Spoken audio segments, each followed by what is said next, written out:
మా వైస్ ప్రెసిడెంట్గా ఉన్నారు. అవును సార్. ఎప్పుడు చూసినా మా మీటింగ్లో ఉన్నాను, అక్కడ ఉన్నాను, ఇక్కడ ఉన్నాను, బిజీగా ఉన్నాను, మా వర్క్లో ఉన్నాను ఎక్కువ చెప్తుంటారు. అవును సార్. ఏంటి సార్ ఏం జరుగుతుంది మాలో? ఎందుకంటే ఆల్రెడీ కొత్తగా బాడీ కమిటీ ఫామ్ అయ్యి కూడా 2 సంవత్సరాలు అవస్తుంది దాదాపుగా. ఈ 2 ఇయర్స్లో సార్ బేసిక్గా విష్ణు గారు ప్రధానంగా నేను వైస్ ప్రెసిడెంట్గా రావడానికి కారణం బ్రదరు హెల్త్ అనేది చాలా ఇంపార్టెంట్. హెల్త్కి ప్రాధాన్యత ఇద్దామంటే అంటే 1/1 చెప్తున్నాను. హెల్త్లో మన ఈ 28 ఇయర్స్ ఆఫ్ మా చరిత్రలో ఎప్పుడు 6 నెలలకు ఒకసారి కంప్లీట్ ఎగ్జిక్యూటివ్ హెల్త్ చెక్ అనేది జరగలేదు సార్ ఫ్రీగా. మా సభ్యులందరికీ okay complete executive health check అనేది దగ్గర అది సొంతగా చేయించుకోవాలంటే ఒక 20,000 అవుతుంది. దాన్ని మా సభ్యులందరికీ ప్రతి 6 నెలలకు ఒకసారి ఎగ్జిక్యూటివ్ హెల్త్ చెక్ అనేది చేయించడం ఒకటి జరిగింది. మొదటిది మెడికవర్ హాస్పిటల్స్ అనిల్ కృష్ణ గారితో మాట్లాడి, అంటే అనిల్ కృష్ణ గారు నేను మంచి క్లోజ్ ఫ్రెండ్స్, ఇది మీరు మా కోసం చేయాలండి అంటే వాళ్ళకి 10-15 లక్షలు ఖర్చు అయినా ఇది ఏది మాలో నుంచి ₹1 కూడా తీయకుండా, ఓకే కనీసం టిఫిన్లు కూడా మా అమౌంట్ కాదు, టిఫిన్లు కూడా హాస్పిటల్ వాళ్ళు బ్రేక్ఫాస్ట్ టెస్ట్లు ఇచ్చాడు ఆ రోజు, బ్రేక్ఫాస్ట్ అంతా ఉండాలి కదా, పోస్ట్ ప్రాండియల్ ఈ టెస్ట్లు అన్నిటికీ అది కూడా వాళ్ళే పెట్టుకొని ఫస్ట్ మెడికవర్లో చేయడం జరిగింది. తర్వాత నాగేశ్వర రెడ్డి గారు అందరికీ ఫ్రెండ్, వారు ముందుకొచ్చి చాలా అద్భుతంగా వారు చేశారు. ఏజీ హాస్పిటల్స్లో 5 స్టార్ 7 స్టార్ అకామిడేషన్లో, దాని తర్వాత కాంటినెంటల్ హాస్పిటల్, ఇలా ఇది ఒకటి జరుగుతుండగా ఇంకోటి ఏమనుకున్నామంటే ఇంతకుముందు ఇన్సూరెన్స్ లేదని కాదు, ఇంతకుముందు ఇన్సూరెన్స్ ఉంది, మెంబర్లే డబ్బులు కట్టుకొని ఇన్సూరెన్స్ తీసుకోవాలి. ఓకే ఈసారి విష్ణు గారితో మాట్లాడి మనం ఫ్రీగా ఇద్దాము అంటే ఆయన yes that is my agenda. Health insurance, general insurance, health insurance sir.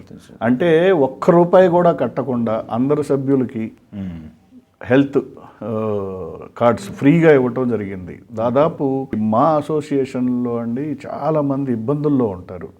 ఇవాళ హెల్త్ ఎంత ఇంపార్టెంట్ అయిపోయిందంటే సడన్గా హాస్పిటలైజ్ అయితే 10,000 50,000 కట్టండి, ₹1,00,000 డిపాజిట్ చేయండి, మినిమం అంటే అది జరిగే పరిస్థితి కాదు, అప్పటికప్పుడు తెచ్చి కట్టలేరు.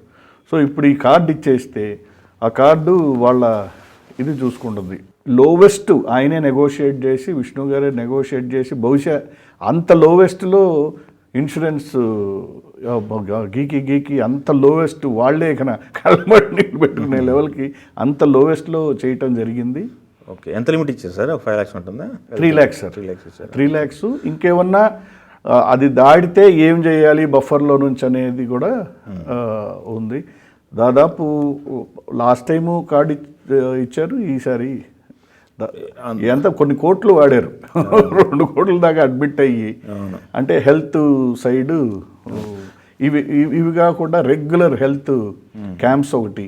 సో హెల్త్ పార్ట్ ఆఫ్లో ఇదే కాకుండా సార్ మేము పెట్టింది ఏంటంటే 24 hour హెల్ప్ లైన్ పెట్టాం. ఎవరికో ఒకరికి ఏదో అయింది సార్, అయితే ఇమ్మీడియట్గా ఈ 4 నెంబర్లు ఏది మనం ఆర్గనైజేషన్లో, ఫర్ ఎగ్జాంపుల్ నేను, మన హర్నాథ్ బాబు గారు, ఇంకొక ఆవిడ పూజితానేమో 24 hour హెల్ప్ లైన్లో ఫోన్ చేస్తే పరిగెత్తాల్సిందే, వాళ్ళకి ఏదో ఒకటి చేయాలి. మనం టాపిక్ వచ్చింది కాబట్టి అడుగుతున్నాం. ఇప్పుడు మన శరత్ బాబు గారు ఉన్నారు కదా, మీ నాన్నగారి ఫ్రెండ్ అండి. అవును, లాస్ట్ డేస్లో ఆయన ఇక్కడే ఉన్నారు. వారిది ఎలా అయిందంటే అండి, వారిది బెంగళూరులో వారు ఒక జాపనీస్ హాస్పిటల్లో అడ్మిట్ అయ్యారు.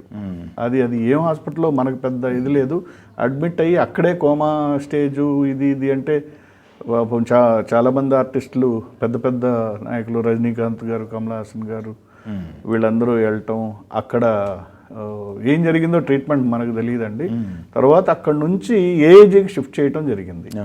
ఈ ఏఏజీకి షిఫ్ట్ చేసినాక మాత్రం మన ఇండస్ట్రీ పెద్దలందరూ కోఆర్డినేట్ చేయటం జరిగింది. అటు చిరంజీవి గారు, వాళ్ళు సుహాసిని గారు, వాళ్ళందరూ రెగ్యులర్ టచ్లోకి వెళ్ళారు. ఇటు మోహన్ బాబు గారు, వీళ్ళందరూ మా నుంచి నేను ఎవ్రీడే కోఆర్డినేషన్లో ఏం జరుగుతుంది, వారికి ఎలా ఉంది అనేది మనం చూసుకున్నాం. కానీ వారు దురదృష్టవశాత్తు మెడికల్గా హీ డింట్ కమ్ అవుట్. దాని తర్వాత వాళ్ళ రిలేటివ్స్, వాళ్ళ బ్రదర్స్ వాళ్ళందరూ ఇమీడియట్గా చెన్నై. అసలు చెన్నై తీసుకెళ్ళిపోవాలి, ఇక్కడ అసలు అంటేను మళ్ళీ మేము మురళీమోహన్ గారిని పంపి రిక్వెస్ట్ చేయించి, లేదండి ఇక్కడ ఆయన ఫ్రెండ్స్ ఉన్నారు, ఇంతమంది ఉన్నారు అని మళ్ళీ మాలో అదే ఫిల్మ్ ఛాంబర్ దగ్గర మానే అరేంజ్ చేసి అందరూ ఆయన్ని కొన్ని గంటల పాటు ఇక్కడ ఉండి ఇక్కడ ఉన్న ఆర్టిస్టులు అందరూ చూసుకునే విధంగా. ఇదొకటే కాదండి, ఈ ఇయర్లో మీరు చూస్తే పెద్ద పెద్ద ఆర్టిస్టులు, అవును, పెద్ద పెద్ద ఆర్టిస్టులు, ఇప్పుడు జమున గారు ఉన్నారు, జమున గారు మహానటి, ప్రజానటి. ఆవిడతో నాకు మా అనేది కదా ప్రజానాట్య మండలి, మేము ఆవిడ ప్రజానాట్య మండలి కళాకారులు.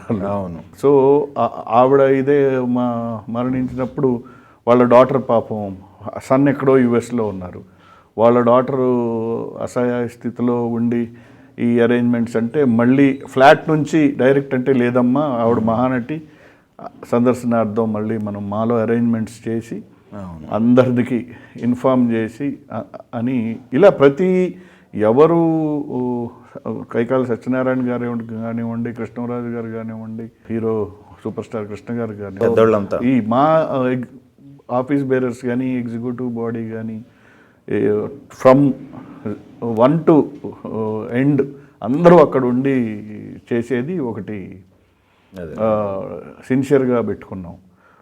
రెండోది అసలు మెయిన్ మూవీ ఆర్టిస్ట్ అసోసియేషన్ ఏంటంటే తెలుగు ఆర్టిస్టుల కోసం, తెలుగు ఆర్టిస్టులు అనే వాళ్ళకి ఇక్కడ చాలామందికి అసలు సినిమాలు లేక చాలా కష్టాల్లో ఉన్నారు. అవును. సో వాళ్ళకి వేషాలు అని ప్రత్యేకంగా ఎవరెవరు అయితే అవసరమో వాళ్ళు ఎన్ని ఫోటో సెషన్లు చేసి విష్ణు గారి ఆఫీస్లోనే ఫోటో సెషన్ చేసి బ్రోషర్స్ తయారు చేయించి దానికి ఒక కమిటీ వేసి గౌతమ్ రాజు గారు, పూజత్ గారు వీళ్ళంతా ఒక కమిటీ వేసి మళ్ళీ ప్రతి ఆఫీస్కి పంపిస్తున్నారు. ప్రతి ఆఫీస్కి బ్రోషర్ తీసుకొని వీళ్ళు పర్సనల్గా వెళ్ళి వీళ్ళే క్యారీ చేస్తున్నారు. వాళ్ళే క్యారీ చేసి ఇవ్వండి ఈ ఆర్టిస్టులకి ప్లీజ్ వేషాలు కావాలండి, వీళ్ళు ఇబ్బందుల్లో ఉన్నారు, ఈ బ్రోషరు ఇదిగోండి నెంబరు మొత్తం బ్రోషరు విష్ణు గారి ఆఫీస్లోనే తయారు చేసింది. అందరికీ ఫోటో సెషన్ చేయించి అప్పుడు లేటెస్ట్ మళ్ళీ ఏమవుతుందంటే వీళ్ళ ఆఫీసులకు వెళ్ళి ఇదేంది పాత ఫోటో ఇప్పుడు ఎక్కడ ఉన్నారు అంటారు కదా, అందుకని ఆయన ఒప్పుకోలే. విష్ణు ఏమన్నాడంటే నో లేటెస్ట్ ఫోటో సెషన్ చేయిస్తాం అని వాళ్ళ ఆఫీస్లోనే చేసి అందరి బ్రోషరు పెద్దది ఇంతమంది ఆర్టిస్టులకు వేషాలు కావాలి అది ఒక బుక్ లాగా వేసి వాళ్ళ ఫోన్ నెంబరు ఎవ్రీథింగ్ ఇది తీసుకొని ప్రతి ఆఫీస్కి వెళ్ళి మా బాడీ వెళ్ళి ఇచ్చి ఇవ్వండి, ప్రొడ్యూసర్ని కలిసి ప్లీజ్ వేషాలు ఇవ్వండి